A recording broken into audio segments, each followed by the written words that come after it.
नमस्कार मित्रों। तो आइए हमारी आपकी आज फिर मुलाकात हो गई, भेंट हो गई। और जैसा कि आप जानते ही हैं कि मैं हमेशा ही एक लाइन और भी दोहराता हूँ, जब तक परमात्मा की, परमेश्वर की मर्जी है, हमारा आपका सिलसिला चलता ही है। तो आइए आज बात करूँगा मैं दूसरे स्थान की, आपकी कुंडली में। ये मैं किसी लगन के लिए भी बात कर रहा हूँ।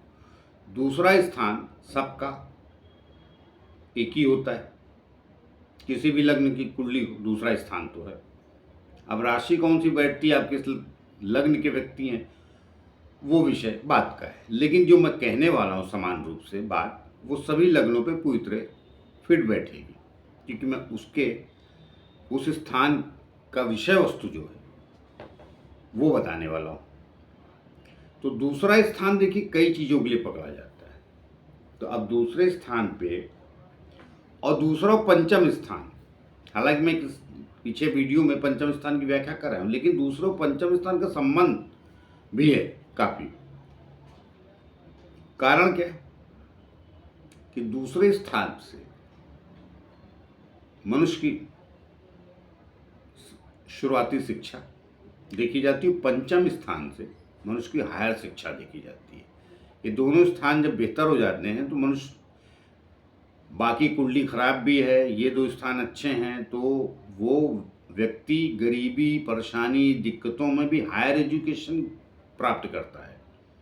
और उस एजुकेशन से, अर्थात उस ज्ञान से, अब डिग्री आज की दुनिया में है, पंचम स्थान से तो ज्ञान भी पकड़ा जाता है। दूसरा स्थान अगर खराब भी है तो शुरू में मनुष्य को हो सकता है कि उतना पढ़ाई ना कर पाया हो, लेकिन पंचम स्थान ज्ञान है तो किसी और क्षेत्र में ज्ञान प्राप्त करके ऊंचाई प्राप्त कर लेता है। कई साधु महात्मा देखेंगे, सब पढ़े लिखे थोड़ी होते, सब बड़ी डिग्रियां थोड़ी।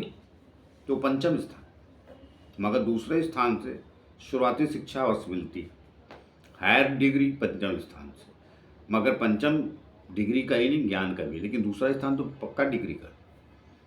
फिर ये इसलिए मैंने संबंध बताया दूसरे और पांचवें स्थान का। उसके अलावा क्या है, वहां से कुटुंब देखा जाता है, तो कुटुंब बहुत बड़ा होता है, परिवार नहीं। परिवार तो पति पत्नी और आपकी संतान, कुटुंब में सब आते हैं। दूसरा स्थान कुटुंब देखा जाता है। कुटुंब का तात्पर्य आपके माता पिता, चाचा चाची, जो भी एक साथ रह रहे हैं, कुटुंब। इसीलिए वसुदेव कुटुंबकम बोला जाता है, सारा विश्व परिवार। खाली वसुदेव परिवार नहीं बोला जाता, कुटुंब मतलब बहुत बड़ा, उसमें सब, जिसको खानदान भी सरल भाषा में कहते हैं, वो भी देखा जाता है। अब बाकी जगह की उनके स्वामी कहाँ गए हैं, किसकी दृष्टि है, तो किस हिसाब से बाकी चाचा व्यवहार करेगा, भाई व्यवहार करेगा, बहन व्यवहार करेगी, वो सब विषय बात का है। तो शिक्षा, कुटुंब और धन स्थान, धन भी वही देखा जाता है। और मैं वही बता रहा हूँ जो मुख्य रूप से चलन में मनुष्य के पाया जाता है। देखा तो और भी कुछ जाता है, रिस्पेक्ट भी वही देखी जाती है, उसको कोई देखते ही वो मैं देखता हूँ। और मैंने 100% कुंडली में पाया है कि जो उस स्थान से मैंने मनुष्य का जो आदर सम्मान पाया है, देखा है, या उसका आदर सम्मान कम, तो वो मैंने दसम स्थान से ज़्यादा प्रभावशाली दूसरे स्थान से पाया है। तो अब उसके अलावा धन स्थान हो गए। तो ये मुख्य बातें हैं, शिक्षा, कुटुंब और धन। तो अब ये तीनों चीजें एक समान मिलेंगी या इनमें उतार चढ़ाव आएगा, धन ज़्यादा मिल जाएगा या शिक्षा में कमी रह जाएगी।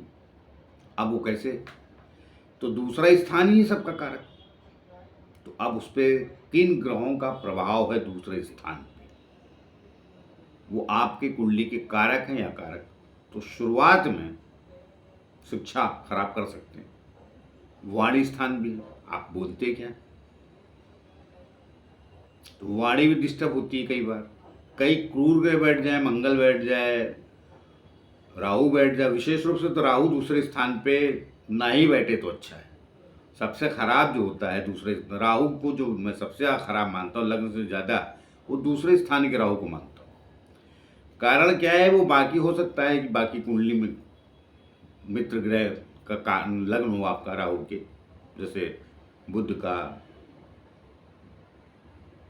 तुला, वृषभ, हो सकता है कि कुछ धन मिल जाए आपको, लेकिन वाणी अवश्य खराब करता है और रिश्ते किसी की पट्टी नहीं खाएगी, तो विशेष रूप से खराब मैं मानता हूँ दूसरे स्थान के राहु को। इस दृष्टिकोण से आपका करियर में कितना बनेगा पता नहीं, और कुटुंब में रहने नहीं देगा, अगर रहेंगे तो जी का जंजाल ही झेलना पड़ेगा और ताउम्र झेलना पड़ेगा, बता देता हूँ। इसलिए मैं किसी कुंडली देखता हूँ तो बोलता हूँ भाई दूसरे स्थान पर रहो, ऐसा करो, घर छोड़ दो। जितने दूर चले जाओगे निवासी स्थान से, मतलब अपने घर से, उतने सुखी रहेंगे आप। तो ये बताया, लेकिन अब बाकी भी क्रूर है। शनि बैठे, बुध शनि बैठ गया तो भी तकलीफ है। क्रूर ग्रह से जब भी दूसरा स्थान डिस्टर्ब होता है, हो सकता है कि वो धन का कारक हो जाए, स्वराशि का हो जाए, लेकिन क्रूर ग्रह वहाँ पे जब बैठते हैं तो मनुष्य के रिश्तों में अर्थात कुटुंब में आप एडजस्ट नहीं कर पाते। किसी न किसी झगड़ा चलते रहे, कोई जरूरी माँ बाप से चले, ज्वाइंट फैमिली तो और भी लोग होंगे। कुटुंब तो तभी पकड़ा जाएगा ना जब अकेले रह रहे हैं, तो काहे का कुटुंब देखना फिर वहां से। भाई कुंडली में भी चीजें तब देखी जाती हैं। अब आप पता चला कि वो 50 साल में आके हमसे पूछे कि हमारी एजुकेशन क्या होगी, तो हम दूसरे स्थान को देख के क्या करेंगे। शुरू में अगर आप नहीं पढ़ पाए, बाद में कोई ग्रह बैठा है, उसकी दशा वगैरह भी अच्छी आ गई, तो क्या कहूँगा मैं, अब जाने भी दो। तो वो समय पे कोई चीज़ रहती है तो ठीक है, या उपस्थित हो, तो कुटुंब स्थान को क्रूर ग्रह वहाँ बैठ के बिगाड़ देते हैं। और कई बार सौम्य ग्रह भी हो और उसका संबंध क्रूर ग्रह से हो तो भी बिगाड़ देते हैं, या कोई ग्रह आपकी कुंडली में सौम्य है तो भी बिगाड़ देगा। जैसे वृषभ और तुला लगन में गुरु अच्छे परिणाम नहीं देता, दूसरे स्थान में बैठेगा तो आपको क्या लगता है सुख देगा? नहीं देगा सर। मेष लगन में आपका बुध अच्छे परिणाम नहीं देता है, तो दूसरे स्थान में बैठेगा भी तो क्या आपको लगता है आपको बुद्धिमत्ता देके या वाणी में बुद्धिमत्ता डाल के आपको फायदा दे जाएगा? नहीं दे जाएगा। आपके विचारों के खिलाफ है ना बहुत मधुर वाणी बोलना। आप सीधे सपाट मेष के लोग होते हैं, उसी में रहिए। ज्ञानी बने नहीं कि आप परेशानी में आए नहीं। देखिए सब अपना अपना साइन भी समझ लीजिए। मेष का मेढ़ा होता है, वृषभ का बैल होता है, वो मिथुन का अलग अलग सबका साइन होता है, तो उसके मीनिंग यही। तो कहने का तात्पर्य दूसरा स्थान जो होता है वो दूषित नहीं होना चाहिए। और दूषित कब होगा? अब ग्रह तो 9 ही हैं, उनमें 4 सौम्य बोले जाते हैं,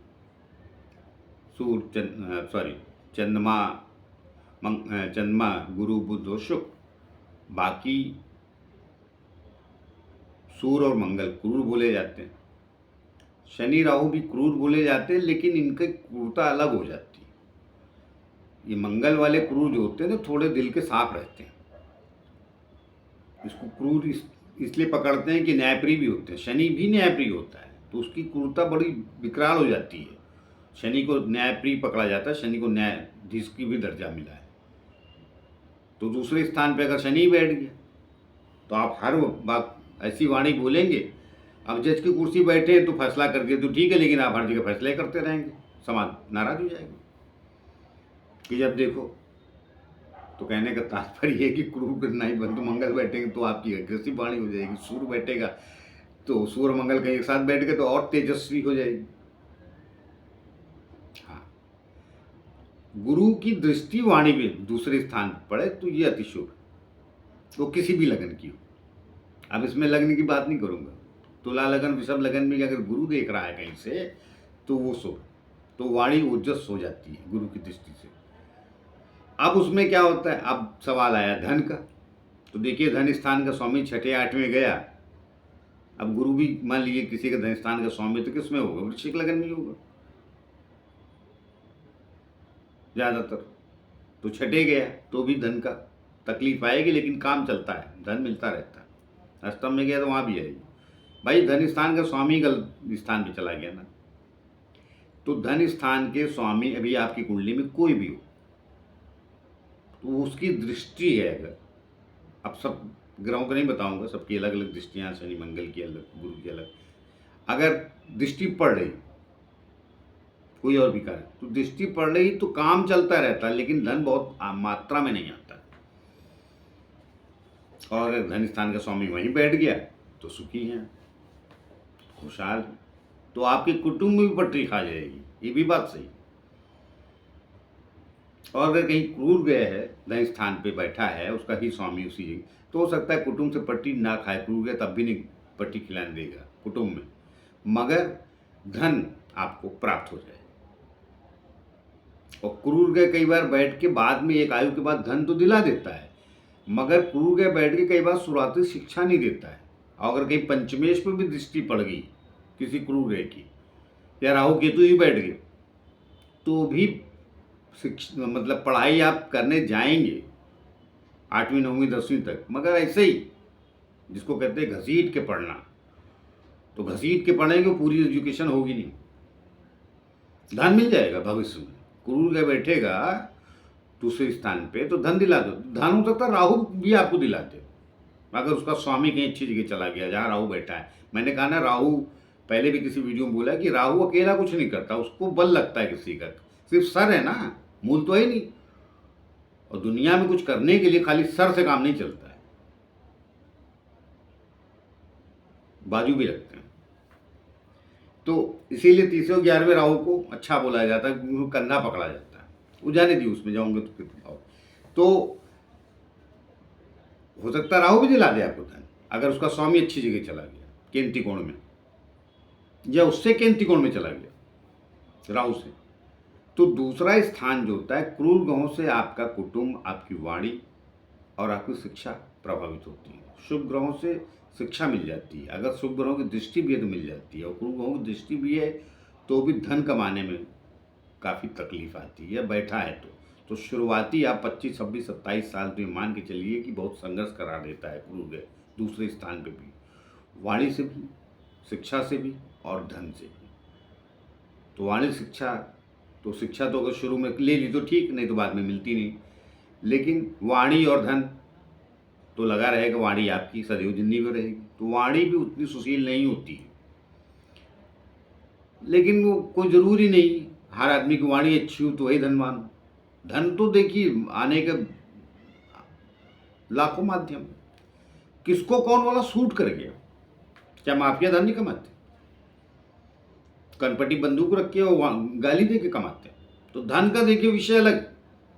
धन के बारे में कई बार हमसे लोग पूछते हैं कि वो मेरा तो खराब है, ये है वो, नहीं नहीं नहीं नहीं, वो धन का स्वामी मैं ये भी बता देता हूँ, द्वितीय स्थान का स्वामी छठे चला जाए ना तो माफियागिरी से धन कमाएंगे आप, सराफत से नहीं मिलेगा, और मिलेगा भी तो बहुत देर से मिलेगा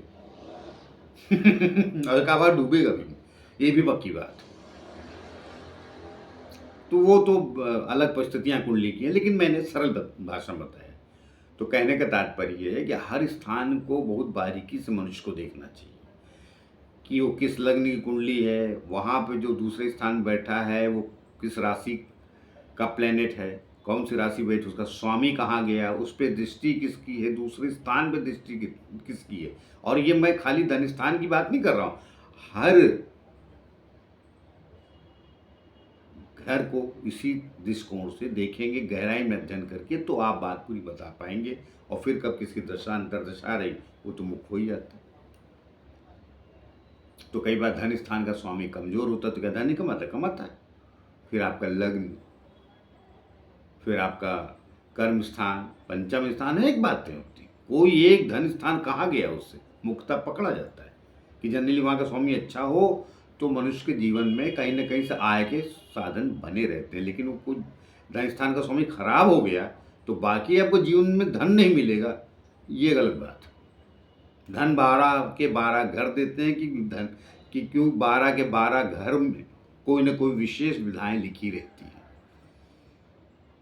किसी न किसी स्थान से कुछ न कुछ ज्ञान, वस्तु या व्यापार जुड़ा रहता है, या सामाजिक क्षेत्र का कोई भी काम जुड़ा रहता है हर घर से। तो जो उसमें जितना पारंगत हो जाता है वो हो जाता है, मगर ज़्यादातर दुख स्थान ही कहे जाते हैं। 6, 8, 12 इन स्थानों पे ज़्यादातर इन स्थानों के स्वामी, धन स्थान का भी स्वामी नहीं जाना चाहिए, वरना कष्ट से प्राप्त होता है। वो आपने बहुत ऊंचाई ज्ञान की बढ़ा ली, किसकी बढ़ा ली, वो तो विषय बात का है, फिर वो तो दशाएं वगैरह भी सब देखनी पड़ती है। लेकिन ओवरऑल मैंने आपको सरल भाषा में समझाने की कोशिश की कि अगर आपके जीवन में कष्ट चल रहा है इन चीज़ों का, तो समझिए क्यों चल रहा है, किस तरह से। और बाकी तो किसी अच्छे व्यक्ति से कुंडली दिखा के पूरी बात समझ सकते हैं आप। तो वही बात करते किसी और नए विषय को लेकर, तब तक के लिए आज्ञा दीजिए। जाते जाते फिर से प्रार्थना है कि जिन लोग हमारे चैनल सब्सक्राइब नहीं किए कृपया कर लीजिए, उससे हमें बल और शक्ति मिलती जो आप लोगों के द्वारा आती है। तो मिलते किसी और नए विषय को लेकर, तब तक के लिए नमस्कार।